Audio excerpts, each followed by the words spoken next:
There's a quiet revolution happening right now, one that's not about robots taking over jobs or AI writing your homework.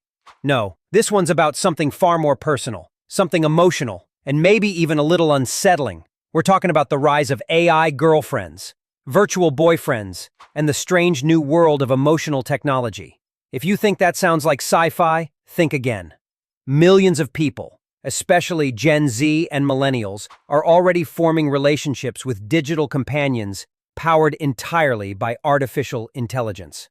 Before we step into this surreal yet real digital romance landscape, take a second to like this video and subscribe.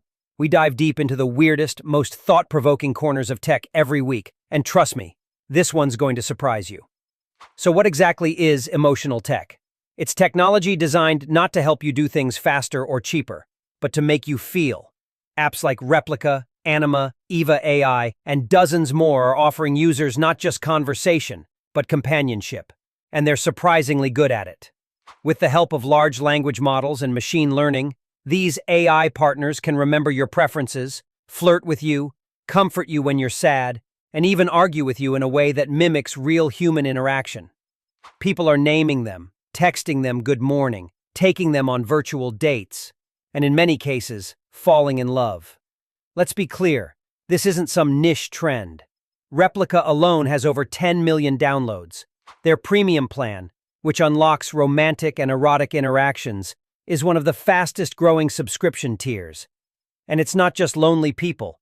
Some users are married, some are in open relationships, some use it for mental health support, others are simply curious. Whatever the reason, they're creating bonds with code, bonds that feel very real to them. You might wonder, how can someone fall for an AI? The answer lies in how our brains are wired. Human connection is about emotional responsiveness, and these AI systems are built to give exactly that. They mirror your tone, recall your past chats, and give you the feeling of being truly heard. In a world where people are busier, more isolated, and often struggling with loneliness or anxiety, a voice or text that always listens without judgment can be incredibly powerful and addictive. It goes even deeper. Developers are now programming emotional arcs into these relationships. Your AI partner can go through phases, be shy at first, become more affectionate over time, get jealous, apologize, forgive. Some users even report their AI companion developing a distinct personality over time, even though it's technically not sentient. The illusion of depth is strong, so strong in fact that for many it blurs the line between real and virtual love.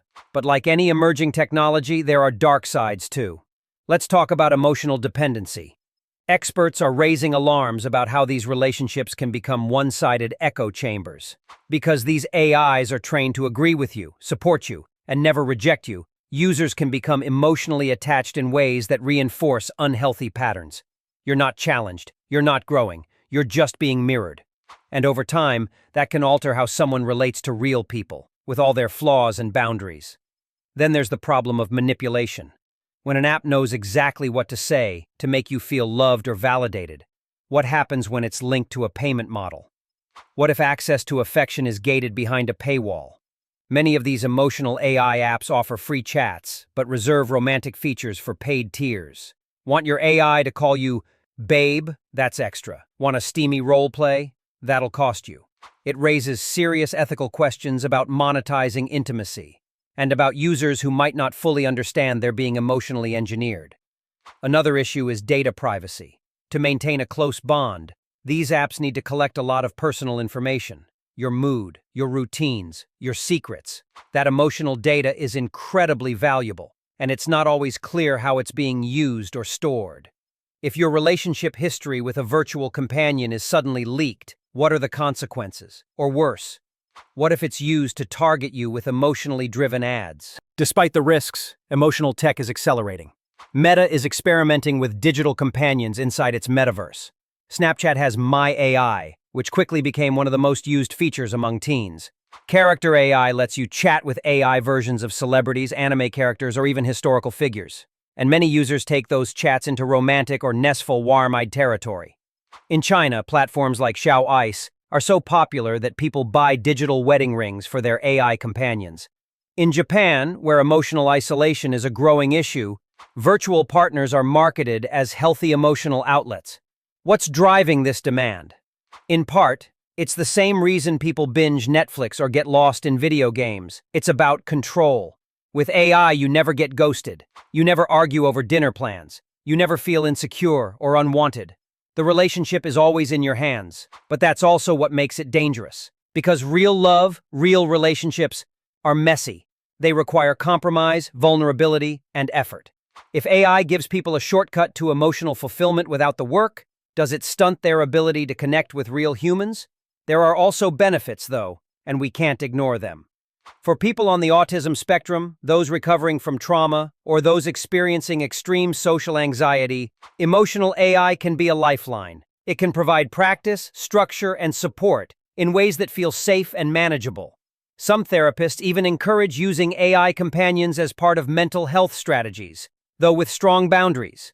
The key is understanding the difference between supplement and substitute. Then there's the question of what this all means for the future of dating and intimacy. Will we see hybrid relationships where one partner is human and one is digital? Will people form emotional bonds with AI that persist even after they find a real partner? And what happens when these digital companions start showing up in physical form as robots or holograms? The rise of AI girlfriends and boyfriends is just the beginning. Emotional tech is becoming a category of its own, one that blends psychology, commerce, and artificial intelligence in ways we've never seen before.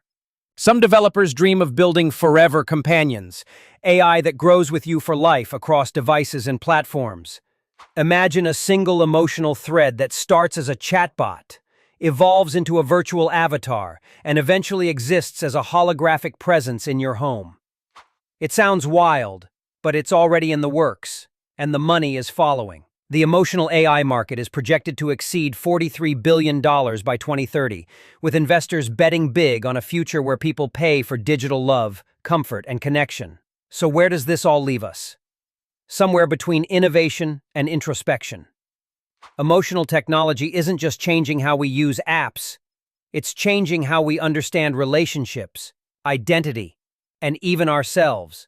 Whether you see AI companionship as creepy, convenient, or comforting, one thing is clear: it's not going away. In fact, it's only going to become more realistic, more persuasive, and more integrated into our daily lives.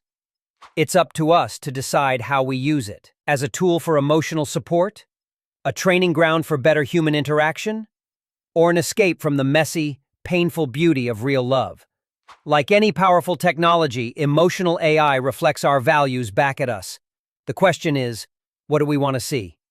Thanks for joining me on this exploration of emotional AI. If this topic made you think twice, or if you learned something new, be sure to keep in touch so you don't miss our upcoming stories. From virtual realities to mind-reading machines, the future is stranger and more emotional than you think. See you in the next video.